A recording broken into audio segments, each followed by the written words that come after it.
Saudaraku, pengkhotbah mengingatkan kita semuanya, kalau kita pergi ke rumah Tuhan, jagalah langkahmu pada waktu engkau menghampiri rumah Tuhan.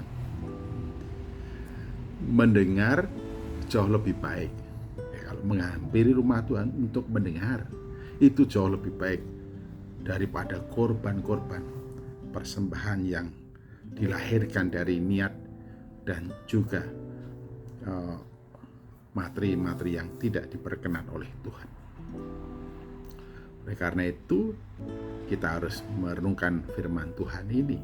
Memang tidak sedikit orang yang setiap minggu pergi ke gereja, rajin ke gereja, beribadah pada hari Minggu, namun di antara mereka tampaknya tidak lebih senang untuk mendekat, menghampiri dan masuk rumah Tuhan untuk mendengar.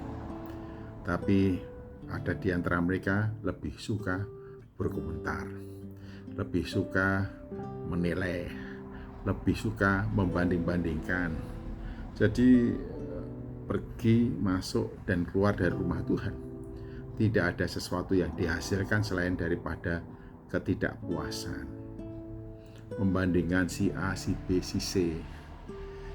Banyak komentar, sehingga tidak ada sesuatu yang didengar dari Tuhan untuk dilakukan dalam hidupnya. Padahal mendengar lebih baik. Mendengar apa? Mendengar Tuhan, supaya mengerti maksud dan kehendak Tuhan, mengerti dan memahami titah-titah dan peringatannya. Untuk apa? Ya, untuk melakukan atau hidup bertindak sesuai dengan firman Tuhan.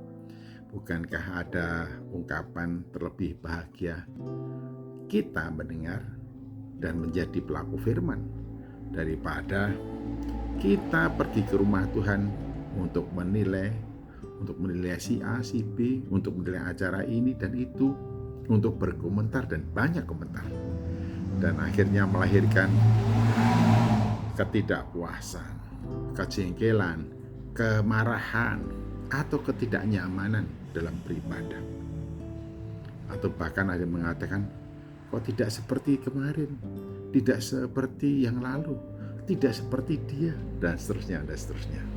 Oleh karena itu, pengkhotbah mengingatkan kita semuanya, jagalah langkahmu ketika engkau pergi menghampiri rumah Tuhan, pergi ke rumah Tuhan.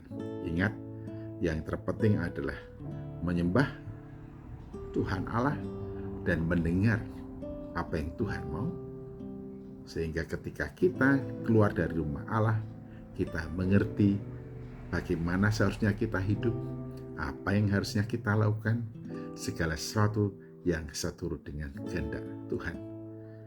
Bagaimana firman Tuhan dinyatakan, diungkapkan, bagaimana kebenarannya didendangkan, didengungkan, dan dinyatakan. Sehingga ketika kita keluar dari rumah Tuhan, kita tahu, terima kasih Tuhan, hari ini saya mendengar apa yang Tuhan mau.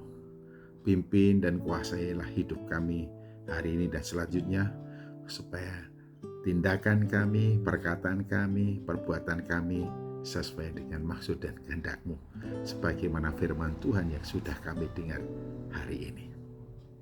Nah, sungguh luar biasa kalau setiap penyembah-penyembah Tuhan yang menghampiri rumah Tuhan, yang pergi ke rumah Tuhan dalam setiap pertemuan ibadah, melahirkan komitmen dan keputusan, yaitu dedikasi hidup untuk bertindak dan hidup sesuai dengan firman Tuhan. Selamat berbakti, kiranya kita semua semakin peka akan kehendak dan maksud Tuhan bagi kehidupan kita. Immanuel.